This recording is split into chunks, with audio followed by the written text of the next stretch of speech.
Welcome sa Cloudy Movie Recap. Ang pelikulang ikukwento natin ngayon ay ang Spellbound. Halina't simulan na natin. Ang pelikula ay nagsisimula sa isang batang babae na nag-iikot sa kagubatan kasama ang isang alamat na nilalang.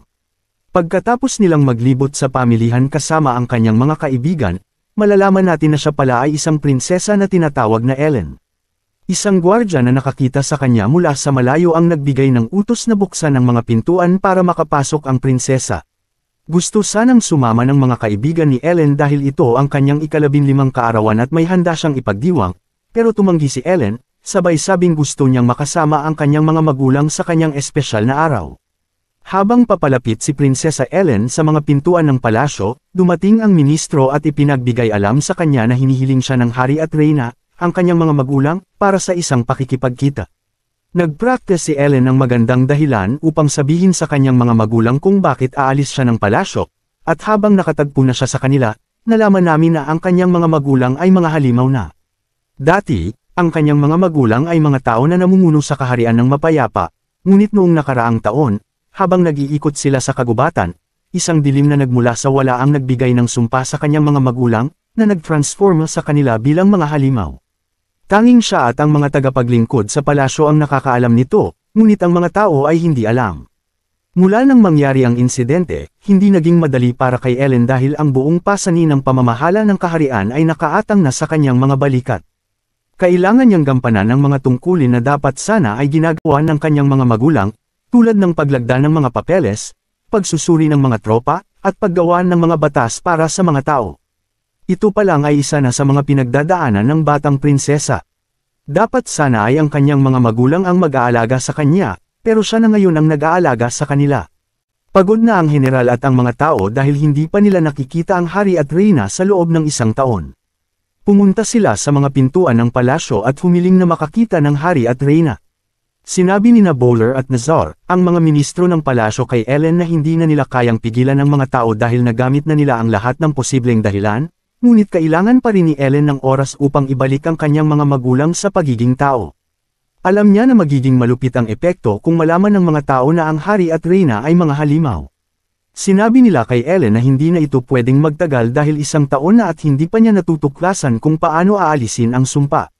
Bumagsak si Ellen sa kanyang kama at sumigaw ng may inis, ngunit ang pagbabalik ng Royal Postmaster ay nagpasaya sa kanya dahil nakabalik ito at nagdala ng update tungkol sa kanyang mensahe sa Oracle ng Araw at Buwan. Ang Oracle ng Araw at Buwan ay nakatira sa madilim na kagubatan ng walang hanggang dilim, kaya ipinadala ng Royal Postmaster ang 8 pinakamagaling na mga ibon upang matiyak ang ligtas na paghahatid ng mensahe ni Ellen sa Oracle, ngunit sa 8 ibon, 7 sa kanila ang naging bato dahil sa pagkain nila ng mga enchanted berries ng petrification. Isa na lamang ang nakarating sa Oracle at nagbalik ng sagot na nakasulat sa isang maliit na piraso ng papel. Sa maliit na papel, nakita ni Ellen ang isang tagubili na kailangan magdagdag ng tubig sa papel, at nang gawin niya ito, lumitaw sa kanya ang Oracle ng Araw at Buwan. Nais nilang tulungan siya, ngunit kailangan nilang makita muna kung anong klaseng mga halimaw ang naging kanyang mga magulang upang malaman nila kung paano basagin ang sumpa. Sinabi nila na darating sila sa 3 araw ng buwan na iyon, na siyang araw ng kaarawan ni Ellen. Lubos na natuwa si Ellen dahil hindi na niya kailangang magtago ng mga lihim at maging may halimaw na magulang, kundi mga normal na magulang at isang normal na buhay. Pagod na ang mga ministro ng palasyo ni Nazar at Bowler sa pagiging babysitter. Ngunit natatakot pa rin sila dahil ang pagdiriwang ng kaarawan ni Ellen ay ngayong gabi at hindi na nila kayang itago ang katotohanan sa mga tao na ang hari at reyna ay mga halimaw. Biglang nakaisip si Nazar ng solusyon sa problemang ito, dahil si Ellen ay magiging 15 na, dapat nilang sabihing pumanaw na ang hari at reyna at pagkatapos ng mga luha ng mga tao, koronahan si Ellen bilang bagong reyna upang pamunuan ang kaharian. Pumayag si Bowler sa ideya at bago pa nila sabihin kay Prinsesa Ellen, pumasok siya sa silid at ipinaalam sa kanila na darating ang Oracle ngayong gabi upang basagin ang sumpa ng kanyang mga magulang. Ipinahayag din ni Nazar at Bowler ang kanilang plano na ipahayag ang pagkamatay ng kanyang mga magulang sa mga tao at koronahan siya bilang reyna, at ipadala ang mga magulang niya sa kagubatan na maaari niyang bisitahin anumang oras. Pumayag si Prinsesa Ellen sa plano, at kalaunan ay ipinahayag ng tagapamahala ng palasyo na dumating na ang Oracle ng Araw at Buwan. Isang napakalaking palaka ang pumasok sa kastilyo at tumalon papunta kay Ellen. Binuksan ng Polaka ang bibig nito at lumabas ang oracle ng araw at buwan upang batiin ang prinsesa, ngunit hindi ito ang kanilang inaasahan. Inilabas ni Ellen ang kanyang mga magulang at nagulat ang mga oracle dahil akala nila ito ay isang metaphor lamang, at naisip nilang siya'y nagiging drama queen dahil siya'y isang teenager. Nang makita ng mga oracle ang mga magulang ni Ellen, natukoy nila agad na ang mga magulang nito ay pumunta na sa madilim na kagubatan ng walang hanggang dilim, na siyang nagbago sa kanila. Ipinaalam nila kay Ellen na kung hindi agad mababasag ang sumpa, magiging halimaw ang kanyang mga magulang magpakailanman. Hiniling ng oracle ng araw ang kanyang magic wand, ngunit sinabi ng oracle ng buwan na ipinalit nito ang wand sa isang universal na wand na gumagawa ng lahat ng spells. Habang sinusubukan ng oracle na gamitin ang wand upang basagin ang sumpa, biglang umatake ang mga halimaw na magulang ni Ellen. Tumakas ang mga oracle at nakaligtas salamat sa kanilang Polaka, ngunit nagdulot ito ng galit kay Ellen sa kanyang mga magulang dahil nasayang nila ang tanging pagkakataon na maibalik sila sa pagiging normal. Nagdesisyon si Ellen na sundin ang plano ni Nazar at Bowler na maging bagong reyna ng kaharian.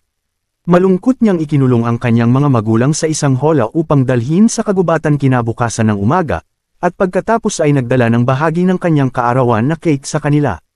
Nang magising si Ellen kinabukasan, napansin niyang nakatakas ang kanyang mga magulang mula sa hola. Pumunta siya sa balkonahe ng palasyo at nakita silang nagdudulot ng kaguluhan sa bayan. Nakita ito ng general at inihanda ang batalyon upang atakihin ang mga halimaw. Sinubukan pigilan ni Ellen ang general at ang kanyang mga tropa na saktan ang kanyang mga magulang. Ngunit nang magulo na ang sitwasyon, wala nang ibang choice si Ellen kundi ipaalam sa general at sa mga tao na ang mga halimaw na iyon ay ang kanyang mga magulang, ang hari at reyna. Ipinaliwanag ni Ministro Bowler sa general ang lahat ng nangyari na nagbago sa kanila at nag-transforma bilang mga halimaw. Sinubukan ni Ellen na kalmeyan ang kanyang mga magulang, ngunit ginamit nila ang kanilang mga pangil upang atakihin siya, na nagdulot upang mawalan siya ng malay. Dahil dito, pinigilan ng mga sundalo ang mga halimaw gamit ang isang lambat. Natakot ang mga tao nang malaman nilang ang kanilang hari at reyna ay naging mga halimaw dahil sa dilim na mahika at baka pati sila ay magbago rin. Nagtanong sila kung sino na ang mamumuno sa kanila at nag-isip tungkol sa kanilang kaligtasan mula sa mga halimaw. Ininform sila ng general na huwag matakot dahil si Ellen ay itatalaga nilang bagong pinuno. Ngunit ang mga halimaw ay dadalhin sa malalayong dako ng mundo, kung saan hindi na sila makikita ng sinuman. Lubos na nalungkot si Ellen dahil hindi ito ang kanyang nais, at nag-isip siya ng paraan upang palayain ang kanyang mga magulang mula sa hola. Sa kabutihang palad, nakita niya ang wand ng oracle na nahulog sa lupa na naiwala nila habang tumakas mula sa mga halimaw. Sa gamit nito, nakipag-ugnayan siya sa mga oracle sa anyo ng isang hologram.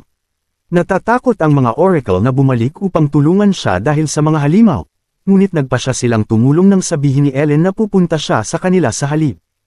Habang malapit nang dalhin ng mga sundalo ang mga magulang ni Ellen sa malalayong bahagi ng mundo, ginamit ni Ellen ang wand ng oracle upang palayain ang kanyang mga magulang at lumikha ng isang karosa na ginamit upang dalhin ang kanyang mga magulang sa isang malalim na kagubatan kung saan naninirahan ang mga oracle. Hinabol sila ng mga sundalo gamit ang mga kabayo at mga ibon, ngunit nawala ang kanilang mga yapak nang mag-teleport si Ellen papunta sa malalim na kagubatan. Dumating siya sa bahay ng mga oracle, ngunit muli silang nagpanik dahil hindi nila alam na dadalhin niya ang mga halimaw kasama siya. Ibinalik ni Ellen ang wand sa mga oracle, ngunit inamin nila na wala silang kakayahan na ibalik ang kanyang mga magulang sa dati nilang anyo. Ipinahayag nila na tanging ang kanyang mga magulang lamang ang makakabasag ng kanilang sumpa.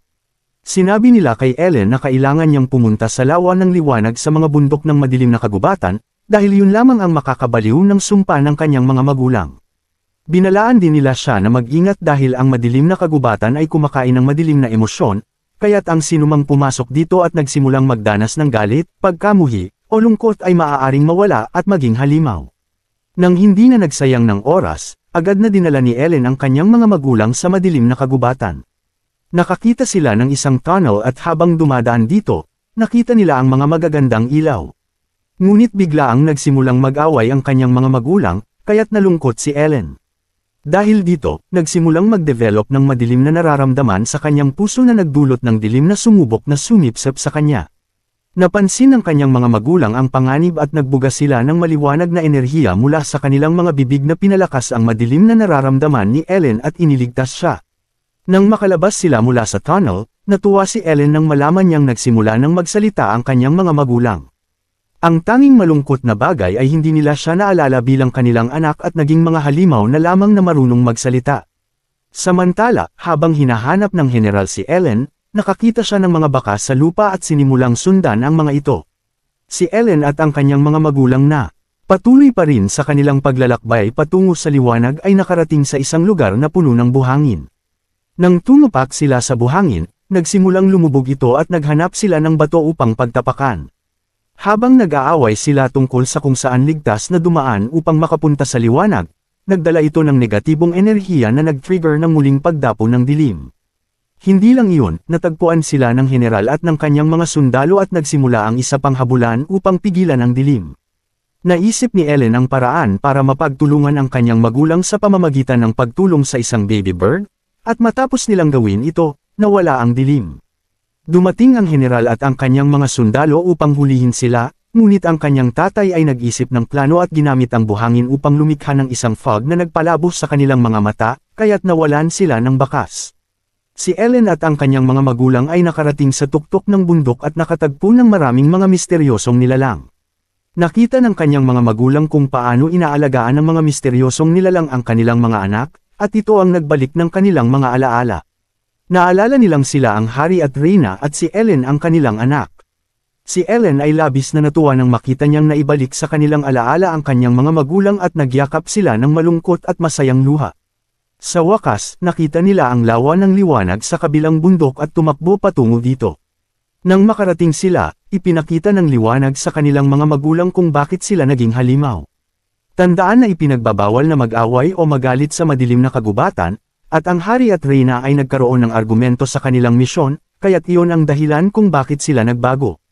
Laban sa kagustuhan ni Ellen, tumanggi ang kanyang mga magulang na lumapit sa lawa ng liwanag, ipinapalam sa kanya na hindi na sila maaaring maging magkasama muli at hindi na babalik sa dati nilang buhay. Galit na galit si Ellen at nakita ito bilang pagpapakita ng hindi pagpapahalaga ng kanyang mga magulang sa kanya. Ang galit na ito ay nagdala ng dilim at nagsimulang kumonsumo ng kanyang kaluluwa. Sinubukan siyang iligtas ng kanyang mga magulang ngunit pinigilan sila ng mga sundalo na nahuli at isinara sila sa hola. Sa wakas, nagawa nilang makawala mula sa hola at gamit ang kanilang kakayahang magsalita, ipinahayag nila sa general na sila ang hari at reyna, kaya tumigil ang general at nagbigay galang sa kanila pati na rin ang kanyang mga sundalo. Sinabi nila sa general na ang prinsesa ay nasa gitna ng bagyong iyon at kailangan nilang iligtas siya. Sinundan nila ang hari at reyna sa bundok, nakita nilang nawawala ang kanilang anak na malapit ng maging halimaw dahil sa dilim, kaya't agad silang nagpunta sa lawa ng liwanag at ginamit ang kanilang lakas bilang halimaw upang itulak ang lawa patungo sa direksyon ng kanilang anak, na nagdulot upang mawala ang dilim sa kanyang puso. Humingi sila ng tawad sa kanya at ipinahayag ang kanilang pagmamahal sa kanya sa isang nakakaantig na awit. Inyakap ni Ellen ang kanyang mga magulang at ang malakas nilang pagmamahal ay nagbasag ng sumpa at ibinalik sila sa pagiging tao. Isang taon nang lumipas, ikinukwento ni Ellen kung paano naging maayos ang lahat mula nang bumalik ang kanyang mga magulang sa kanilang posisyon sa paghahari ng kaharian. Pagkatapos niyang maglaro sa kagubatan, bumalik siya sa palasyo at tumanggap ng isang masayang sorpresa mula sa mga tao sa bayan, kanyang mga kaibigan, at mga magulang. Pati na rin ang Oracle ay dumating at sinabi nilang ipinagmamalaki nila siya. Binigyan siya ng kanyang mga magulang ng regalo sa kaarawan at pinayagan siyang pumunta saan man niya gustuhin kasama ang kanyang mga kaibigan, at doon nagtapos ang pelikula. Maraming salamat sa panunood, hanggang sa susunod na video.